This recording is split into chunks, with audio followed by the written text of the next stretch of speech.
Seeing is believing, as these globes clearly illustrate the Earth is round. Or is it? Our cover story is reported by Brooke Silva Braga. If you picture Earth as a ball spinning through space, the folks gathered at this park in Arcadia, California, are eager to argue, you're wrong. It's flatter than a pancake.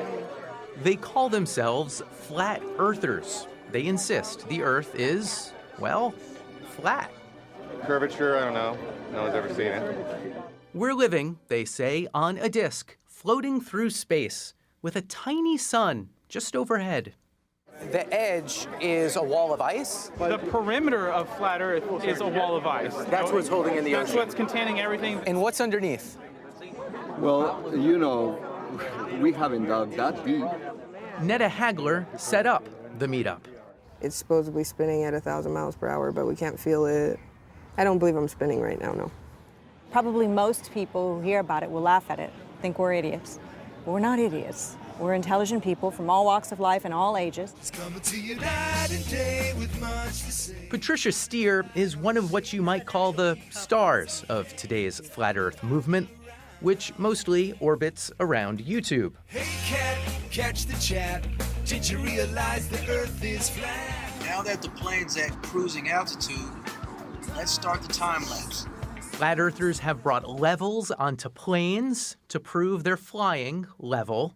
And we've been lied to on such a massive scale. And zoomed in on the moon and found clouds drifting, supposedly, behind it.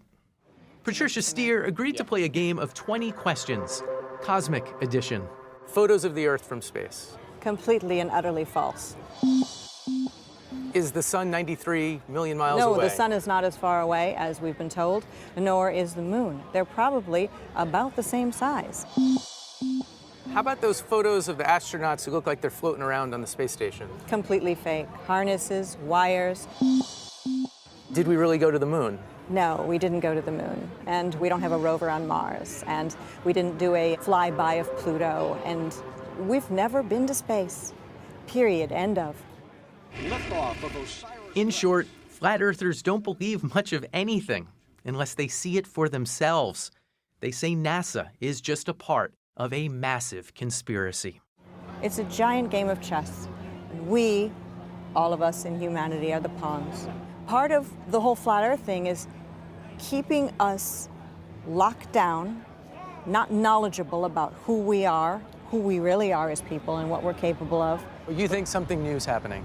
I do think something new is happening. People have really become obsessed with the idea that if it's not part of their direct experience, it can't be true. Tom Nichols takes a dim view of Flat Earth. A national security expert, he teaches at the Harvard Extension School. You remain champion. He also won Jeopardy! 5 times. People have lost faith in experts. We've developed a kind of reverse snobbery that says if you have a great deal of education, if you're at a well-known institution, by definition, you must be a liar. Nichols poured his expertise into a book about the death of expertise. Oftentimes, younger people will say, well, the internet is just a big library. That's wrong. The internet is a big dumpster. There's no guarantee that anything you find on it is true. It's more democratic, isn't that good? No, when it comes to knowledge, more democratic is not good. Absolutely not. We don't decide how fast things accelerate in a vacuum by voting on it. So, in this Show It To Me world, we traveled to the Southern California desert to meet for ourselves the one man who is boldly going where no flat earther has gone before. I am their best hope. I am the best hope to prove to flat Earth. Meet Michael Hughes, Mad Mike to his fans, limo driver,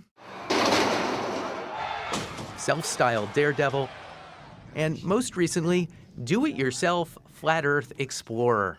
The flat Earth thing is like everything else to me. I just want people to question everything. Question what your congressman is doing, your city council. Question what really happened during the Civil War, what happened during 9/11.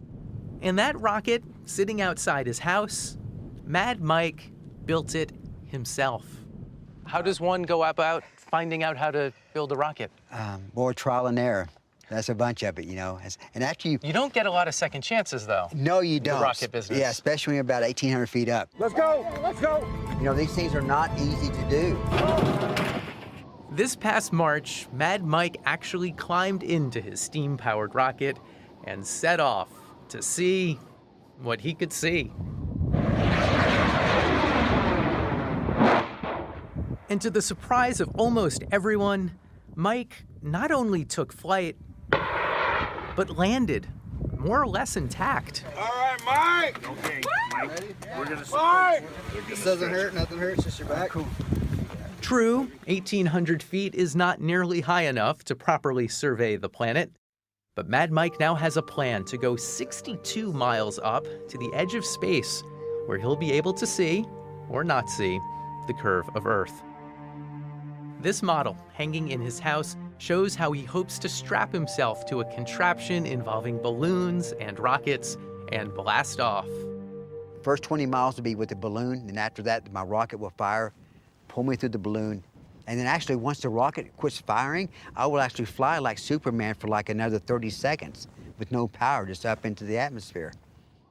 And if he somehow pulls that off, Mad Mike says he'll disprove centuries of science once and for all. Or not. I expect to see a flat disk up there. I don't have an agenda. If it's a round Earth or a ball, I'm going to come down and say, hey, guys, I'm bad. It's a ball, okay? And with that, we put the ball back in Professor Nichols' court. The world looks flat. I look out my window, I don't see a curve. Right, the world looks flat, and who are you to tell me that my perception is no better than anyone else's? And I think that's a really dangerous thing because, the Earth is round, and you'll learn that the hard way if you try and fly an airplane.